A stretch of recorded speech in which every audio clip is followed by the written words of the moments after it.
La opresión del mundo moderno. Discurso pronunciado el 25 de noviembre de 1938 ante la Convención Conservadora de Nariño. Laureano Gómez. Al comenzar uno de sus libros, Jacques Maritain, señalado entre los más altos pensadores contemporáneos, dice que la inteligencia, bajo la amenaza de una civilización degradada que entrega al hombre a lo indefinido de la materia, reacciona en el sentido de la defensa, para reivindicar su derecho y su esencial superioridad. Pero ella misma ocasionó el mal de que ahora se defiende porque quiso limitar todo conocimiento dentro de las fronteras de la propia razón. Menospreció y desestimó primero las verdades trascendentes, para luego repudiarlas con cólera y negarlas por último. Esto ha generado en la perspectiva mental del hombre moderno un desorden absoluto. El movimiento racionalista quiso demostrar la posibilidad del reinado de la razón sobre la naturaleza, con total olvido del dominio de lo sobrenatural sobre la razón, y ese trastrocamiento de los valores tradicionales ha sido fatal para la misma inteligencia que se ahoga entre el piélagos de una materia incomprensible e incoercible, celosa de que se establezca el imperio de esa razón independiente, por lo cual multiplica y agrava hasta lo sumo los enigmas de su esencia y de su existencia, y demuestra que no era aquella sino una atrevida y vacua empresa de la fatuidad. La razón humana, dejada a la plenitud de su peculiar desenvolvimiento y seguida por todos los radios de la esfera por donde quiso o pudo proyectar su afán de sabiduría o su angustia por adquirir alguna certeza, llegó en la Edad Antigua a construir a la manera de una bóveda antropocéntrica, donde surgían, se desarrollaban para extinguirse luego y volverse a repetir sin término, con monótono ritmo, todos los episodios de la vida. Visto desde el centro de la esfera, aquello formaba una maquinaria ingeniosa, una construcción complicada no exenta de armonía, una arquitectura radial que entretenía y embelesaba a quien podía verla desde su minúsculo centro, como base, origen, principio y fuerza propulsora del universo circundante. No había allí horizontes trascendentales. Todas las perspectivas ideológicas estaban constituidas por curvas cerradas cuya inflexión sobre el punto de partida imposibilitaba cualquier escape hacia lo trascendente. El firmamento intelectual tenía una estrecha semejanza con el natural que perciben los sentidos rudimentarios, una techumbre azul, plena de sol, adornada de fantásticas nubes, o un maravilloso artesonado de estrellas colocadas tan lejos y tan alto para distracción y regocijo de los habitantes de la tierra. Pero llegó un momento, cuando la construcción de la sabiduría pagana daba indicios de decrepitud, porque su sistema resultaba fallo, incoherente, incapaz de resolver los enigmas de la experiencia cotidiana, en que la bóveda celeste, mantenida en su hermética contextura por la limitación imaginativa y filosófica del hombre, se ensanchó y se desplegó, entreabriéndose primero y luego desgarrándose en pedazos, sin quedar nada de su apariencia antigua, del modo como la ingente estructura de un aeróstato que devoran las llamas desaparece sin dejar de sí más que humo y frágiles montantes calcinados y retorcidos. La aparición del cristianismo sobre la tierra sacó al hombre del remolino del mundo físico natural, rompió la rotación extenuante en torno de principios huecos y movedizos ante el empuje del gran viento purificador que, rota la envoltura, invadió el espacio antes cerrado e inmóvil y dispersó el polvo y las cenizas de aquella gran catástrofe intelectual. La razón natural en las espirales descendentes de sus raciocinios había concluido por oprimir el espíritu humano como las uvas bajo la plancha que hace bajar un tornillo implacable.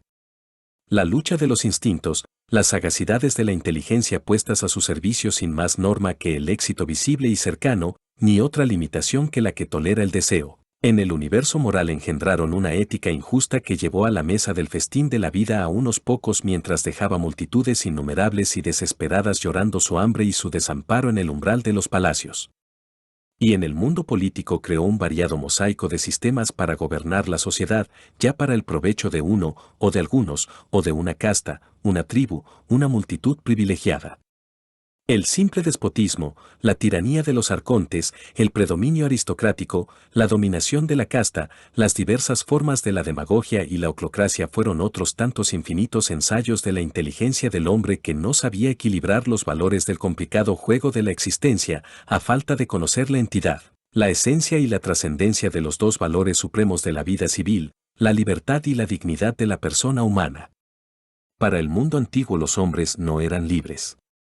La esclavitud aparecía como una imposición de la naturaleza, una necesidad consustancial, lógica, lícita, desprendida genuinamente del fenómeno de la población de la tierra. El maravilloso concepto de la libertad fue desconocido de manera total. A veces aparecen vislumbres de su luz admirable en algunas apariencias de las repúblicas helénicas y en la primitiva romana. Pero tampoco existió en ellas el verdadero espíritu de la libertad. Los griegos separaban su propio mundo del de los bárbaros, en el cual ninguna de las fórmulas de su equidad política merecía ser aplicada, y en su propio país la libertad no podía existir útilmente sino para algunos, como puede verse en Aristóteles.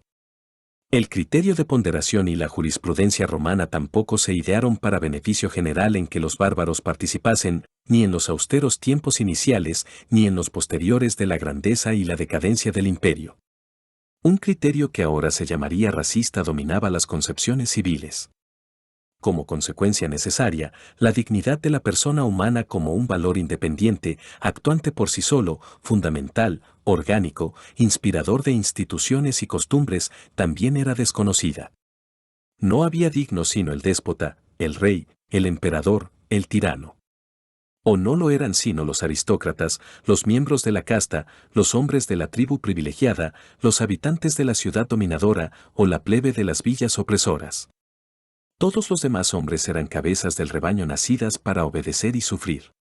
Aquella muchedumbre no tenía derechos ni prerrogativas ni dignidad. Esa fue la laboriosa construcción de la ciudad antigua que desapareció cuando el mensaje de Cristo, la buena nueva, trajo al patrimonio jurídico de la humanidad los dos valores desconocidos, la libertad y la dignidad de la persona. Como siglos después toda la pretendida ciencia geocéntrica de Ptolomeo fue incapaz de resistir el embate de los argumentos y las demostraciones de Copérnico, y del Sol, la Luna y las estrellas que giraban alrededor de la Tierra, y de la inmensa bóveda azul que se apoyaba en los confines de la planicie terráquea no quedó nada, tampoco subsistió cosa aprovechable de aquella maquinaria hermética, antropocéntrica, que no supo dar a los hombres sino fórmulas de tiranía y de desigualdad. Ese fue el más auténtico movimiento de liberación que anota la historia humana, que avanzó pausadamente entre esfuerzos inauditos y sacrificios de suma heroicidad, por los jardines imperiales decorados con las antorchas vivas, por las arenas de los circos, entre las fieras, sobre las terrazas de los pretorios o en la oscuridad impenetrable de las catacumbas amparadoras y consoladoras. Fueron 300 años de lucha incansable, de persecuciones, de martirio y de santidad hasta que el Edicto de Milán puso la fuerza humana al servicio de los principios desconocidos e inició en la historia del hombre una nueva cultura que hasta la fecha permanece y por cuya sagrada defensa nos hallamos aquí reunidos. Porque nada tiene un valor comparable para la libertad de las almas como haber podido contraponer a la ciudad pagana, que pretendía ser todo para el hombre y absorbía el poder espiritual en el temporal, la idea cristiana de la distinción entre los dos poderes que desde entonces ya no podrán mezclarse ni confundirse. El despotismo, que pretende dominar lo mismo sobre las almas que sobre los cuerpos, quedó privado de sentido y expuesto en la plenitud de su atropello desde el día en que Cristo, tomando en su divina mano el denario, preguntó cuál era la efigie allí grabada y dividió el patrimonio de la vida entre el César y Dios. El mártir negándose a sacrificar a los ídolos, aunque el procónsul exhibiese el mandato imperial, no hacía cosa distinta de reivindicar la libertad de las almas, de repudiar la divinización del Estado, de erguirse con intrepidez contra el régimen totalitario que si entonces no llevaba ese nombre era idéntico en esencia al que oprime ahora a gran parte de la humanidad. Cuando los niños estudian en la historia los tiempos heroicos del cristianismo primitivo pueden imaginarse que aquellos sucesos distantes se hundieron en la niebla de la antigüedad para no repetirse nunca más en la vida contemporánea. Hoy existe abuso igual y no puede ser combatido sino con procedimientos semejantes. Mas ya se sabe cuál ha de ser el vencedor. Tampoco la cultura antigua supo descubrir el valor prodigioso de la dignidad de la persona humana. Habían individuos dignos, privilegiados, vestidos con la clámide honorífica, destacándose sobre la oscura masa de los miserables, los indignos, los que ni siquiera merecían piedad. Pero cuando fue dicho que todos eran hijos de Dios y que las puertas del reino divino están abiertas para quienes merezcan entrar, sin distinción de poderosos e infelices, se introdujo en el pensamiento de los hombres una especie radicalmente distinta de las existentes que dio en tierra con todos los fundamentos, los pretextos, los sofismas que sustentaban la desigualdad. Quienes eran iguales ante Dios no podían ser desiguales ante los hombres y de aquella revelación inaudita surgió el concepto de la persona humana como algo real, independiente, positivo y eterno, firmísima base sobre la que pudo levantarse la equilibrada, fuerte y armoniosa construcción de un nuevo orden jurídico. Desde el Edicto de Milán hasta el estallido de la Revolución Francesa, esa era de libertad y de dignidad de la persona, preservada en la enseñanza de Cristo, contra las acechanzas y maquinaciones de la tiranía siempre despierta, pudo dirigir el curso de la historia durante 15 siglos. Más sobrevino la borrasca racionalista con el intento de borrar de la conciencia humana la doctrina evangélica, y siglo y medio ha sido bastante para que el universo quede anegado en el diluvio de errores, que fueron vencidos una vez, pero han vuelto a alzar la cabeza con altanería y oprimen el mundo moderno con diabólica eficacia. No fueron en verdad 15 siglos de quietud y de bienandanza porque la humanidad, según el sentido de San Pablo, siempre ha estado solicitada por dos extremos, un puro materialismo infrahumano y una vida divina sobrehumana. El materialismo invadía, y a veces dominaba, el orbe cristiano, como lo testifican entre muchas las desgarradoras lamentaciones de Hildebrando. La soberbia de la razón luchaba sin fatiga para desterrar de la sabiduría todo concepto trascendente, buscando la forma de bastarse a sí misma y ocasionando siempre una confusión afrentosa porque es ley de la historia y de la vida que no hay orden y paz en el ser humano sino cuando el sentido está sometido a la razón y la razón a Dios. El trastorno de esta ley, que se deriva de la naturaleza profunda e inmutable de las cosas, engendró las calamidades y abusos que se registran en la historia de la Edad Media y del Renacimiento, pero la idea cristiana siempre ocupaba el ápice, y tras de los eclipses sucesivos volvía a lucir la luz divina de la libertad y de la dignidad. En su lucha satánica erige la razón una doctrina según la cual todo debe examinarse, en todo momento y por cualquiera, sin decidirse jamás, y con semejante teoría paralizadora y esterilizadora. El protestantismo trató de detener la eficacia de la obra libertadora de Cristo e hizo el torpe ensayo de volver a entregar en las manos de los príncipes seculares la espada del poder espiritual.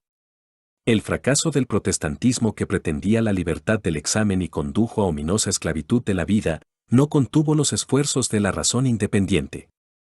Como hija de la Reforma apareció la Revolución, que era un paso más adelante, el intento decidido de excluir toda influencia cristiana sobre la vida, la proclamación de la quiebra del cristianismo, el ensayo gigantesco, el experimento decisivo de conservar la dignidad y de garantizarla en una esfera independiente y extraña a la influencia de Cristo. Pero la Revolución no logró realizar sus propósitos. Hizo la declaración de los derechos del hombre para violarlos en magnitud desmesurada con la cuchilla de la guillotina. La revolución fue un fracaso porque no supo, no pudo, no alcanzó a dar a la humanidad un solo día de muestra de esa libertad desafectada y esa dignidad atea anunciada jactanciosamente en sus proclamas subversivas.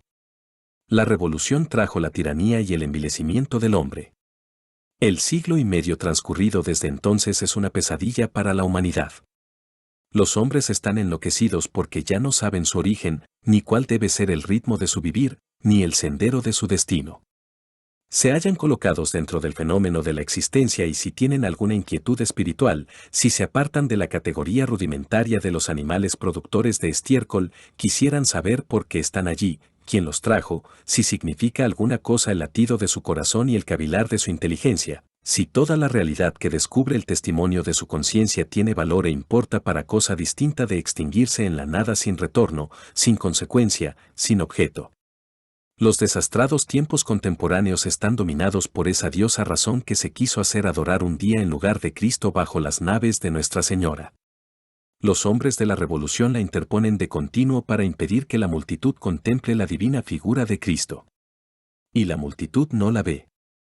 Pero privada de la consoladora luz con que ella iluminaba el arcano, la pretendida diosa no ofrece respuesta a ninguno de los interrogantes decisivos que los hombres han de formularse a cada uno de sus contactos con la realidad.